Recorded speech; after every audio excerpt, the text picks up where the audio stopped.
حضرت ابو ذر رضی اللہ عنہ سے روایت ہے کہ نبی صلی اللہ علیہ وآلہ وسلم موسم خزاں میں باہر تشریف لائے تو آپ صلی اللہ علیہ وسلم نے دو شاخوں کو پکڑا۔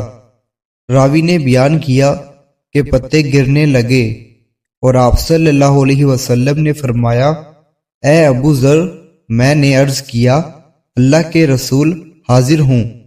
آپ نے فرمایا، بے شک مسلمان بندہ اللہ کی رضا کے لیے نماز پڑھتا ہے تو اس سے گناہ ایسے جڑ جاتے ہیں جیسے اس درخت سے پتے گرتے ہیں۔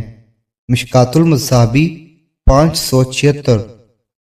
حضرت عبداللہ بن عمر بن عاص رضی اللہ عنہ نبی صلی اللہ علیہ وآلہ وسلم سے روایت کرتے ہیں، آپ نے ایک روز نماز کا ذکر کرتے ہوئے فرمایا، جس نے نماز کی حفاظت و پابندی کی تو اس شخص کے لیے روز قیامت نور، دلیل اور نجات ہوگی، اور جس نے اس کی حفاظت و پابندی نہ کی تو روز قیامت اس کے لیے نور، دلیل اور نجات نہیں ہوگی، اور وہ قارون، فرعون، حامان اور ابی بن حلف کے ساتھ ہوگا۔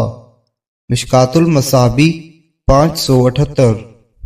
حضرت ابو درداء رضی اللہ عنہ بیان کرتے ہیں، میرے خلیل یعنی نبی صلی اللہ علیہ وآلہ وسلم نے مجھے وصیت فرمائی کہ اللہ کے ساتھ کسی کو شریک نہ بنانا، خواہ تمہیں ٹکڑے ٹکڑے کر دیا جائے اور خواہ تمہیں جلا دیا جائے، اور جان بوجھ کر فرض نماز ترک نہ کرنا، جس نے عمدن اسے ترک کر دیا تو اس سے ذمہ اٹھ گیا، اور شراب نہ پینا کیونکہ وہ تمام برائیوں کی چابی ہے۔